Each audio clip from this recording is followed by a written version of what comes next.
കൃഷ്ണ ഗുരുവായൂരപ്പ ശരണം. പൊന്നുണ്ണിക്കണ്ണൻ്റെ ഉഷപൂജാലങ്കാരം രാവിലെ 4 മണിയോടുകൂടി മലർനിവേദ്യം കഴിഞ്ഞ് ശ്രീകോവിൽ നട തുറന്നു. പൊന്നുണ്ണിക്കണ്ണനതാ ശ്രീലകത്ത് പുഞ്ചിരിച്ച് നിൽക്കണു. നെയ്വിളക്കുകളെല്ലാം നിറഞ്ഞ് കത്തണുണ്ട്.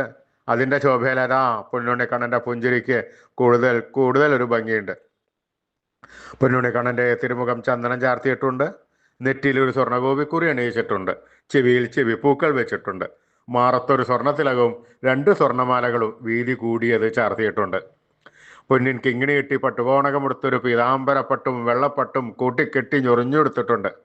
വലത് കൈയിൽ ഓടക്കുഴലും ഉണ്ട്, താമരയുണ്ട്. സ്വർണ്ണ കിരീടം ചാർത്തി കിരീടത്തിന്മേൽ 3 തിരുമുടിമാലകളും 2 വലിയ വനമാലകളും ചാർത്തിയിരിക്കുന്നു. അങ്ങനെ സുന്ദരനായി പുഞ്ചിരിച്ച് നിൽക്കുന്ന സച്ചിദാനന്ദക്കട്ടയെയാണ് നട തുറന്ന സമയത്ത് ഭക്തന്മാരെല്ലാവരും കാണുന്നത്. അത് കണ്ടതോടുകൂടി അവർക്ക് സന്തോഷത്തിൽ കണ്ണൻ്റെ തിരുനാമങ്ങളും ചൊല്ലി കണ്ണൻ്റെ അടുത്തേക്ക് അതാ ഓടി ഓടി ഓടി ഓടി പോണു. ആ സോപാനപ്പടിയിൽ നിന്ന് കണ്ണനെ കൺകുളിർക്ക കണ്ട് കണ്ണൻ്റെ തൃക്കാൽക്കൽ വീണ് നമസ്കരിക്കണോ, പ്രാർത്ഥിക്കണോ. കണ്ണൻ്റെ അനുഗ്രഹം അവർക്കെല്ലാവർക്കും ഉണ്ടാവണു. ആ സുന്ദര രൂപം നമുക്കും നമ്മുടെ മനസ്സിലേക്ക് ഒന്ന് ആവാഹിച്ചാലോ? എല്ലാവരും നല്ലപോലെ പ്രാർത്ഥിച്ചോളൂ. പൊന്നിൻ കിങ്ങിണി കെട്ടി പട്ടുകോണകമെടുത്ത് പീതാംബരപ്പട്ടും വെള്ളപ്പട്ടും കൂട്ടിക്കെട്ടി ഞെറിഞ്ഞെടുത്ത് കയ്യിൽ ഓടക്കുഴലും താമരയും പിടിച്ച് സർവാഭരണ വിഭൂഷിതനായി നിന്ന് പുഞ്ചിരിക്കുന്ന ആ സുന്ദര രൂപം നമുക്ക് നമ്മുടെ മനസ്സിലേക്ക് ഒന്ന് ആവാഹിക്കൂ. എല്ലാവരും നല്ലപോലെ വിചാരിച്ചോളൂ. ആ പൊന്നുണ്ണിക്കണ്ണനതാ നമ്മുടെ മനസ്സിൻ്റെ ഉള്ളിൻ്റെ ഉള്ളിലേക്ക് അതാ കയറി വരണു. ആ പൊന്നുണ്ണിക്കണ്ണൻ അവിടെ എത്തിക്കഴിഞ്ഞാൽ ആ കണ്ണനെ കൂട്ടിപ്പിടിച്ച് അവിടെ നിർത്തി അവിടെ പ്രതിഷ്ഠിച്ച് ആ കണ്ണനുമായി കുറച്ച് നേരം സംവദിച്ച് ആ കണ്ണനെ ഒന്ന് കൊഞ്ചിച്ച് ലാളിച്ചൊരു മുത്തം കൊടുത്ത് ആ കണ്ണൻ്റെ തൃക്കാൽക്കൽ വീണ് നമസ്കരിക്കാം, പ്രാർത്ഥിക്കാം. കണ്ണൻ്റെ അനുഗ്രഹം നമുക്ക് എല്ലാവർക്കും എപ്പോഴും ഉണ്ടാവും. എല്ലാവരും കണ്ണൻ്റെ തിരുനാമങ്ങൾ ചൊല്ലിക്കോളൂ. നാരായണ നാരായണ നാരായണ നാരായണ. സ്നേഹത്തോടുകൂടി ഭക്തിയോടുകൂടി വിശ്വാസത്തോടുകൂടി കണ്ണൻ്റെ തിരുനാമങ്ങൾ ഉറക്കെ ഉറക്കെ ഉറക്കെ ജപിക്കുക. അപ്പോൾ എല്ലാവരും ജപിച്ചോളൂ കേട്ടോ.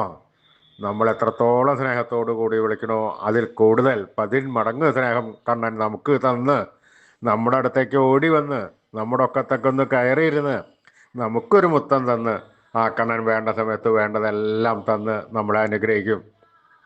അതുകൊണ്ട് എല്ലാവരും സ്നേഹത്തോടു കൂടി വിളിച്ചോളൂ കണ്ണനെ. നാരായണ നാരായണ നാരായണ. കൃഷ്ണായ വാസുദേവായ ഹരേ പരമാത്മനെ പ്രണതക്ലേശനാശായ ഗോവിന്ദായ നമോ നമ.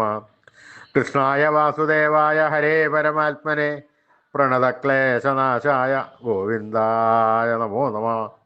കൃഷ്ണായ വാസുദേവായ ഹരേ പരമാത്മനെ പ്രണതക്ലേശനാശായ ഗോവിന്ദായ നമോ നമ.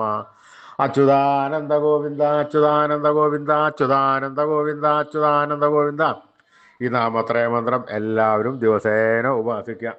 നിത്യവും ഉപാസിച്ചു കഴിഞ്ഞാൽ നമുക്ക് ആയുരാരോഗ്യ സൗഖ്യം, സർവസമ്പൽ സമൃദ്ധി, സർവ ഐശ്വര്യം, സന്തതി പരമ്പരകൾക്കെല്ലാം ശ്രേയസ് ഉണ്ടാവുന്നതാണ്. അതുകൊണ്ട് എല്ലാവരും ജപിച്ചോളൂ. ഋഷീശ്വരന്മാർ തലമുറകൾ കൈമാറി തന്ന ഈ അമൂല്യനിധി വിട്ടുകളയരുത്. നമ്മൾ ഉപാസിക്കണം. അതുമാത്രം പോരാ, നമ്മുടെ വരും തലമുറകൾക്ക് അത് ഉപദേശിച്ചു കൊടുത്ത് അവരെ കൊണ്ട് ഉപാസിപ്പിക്കുകയും ചെയ്യണം.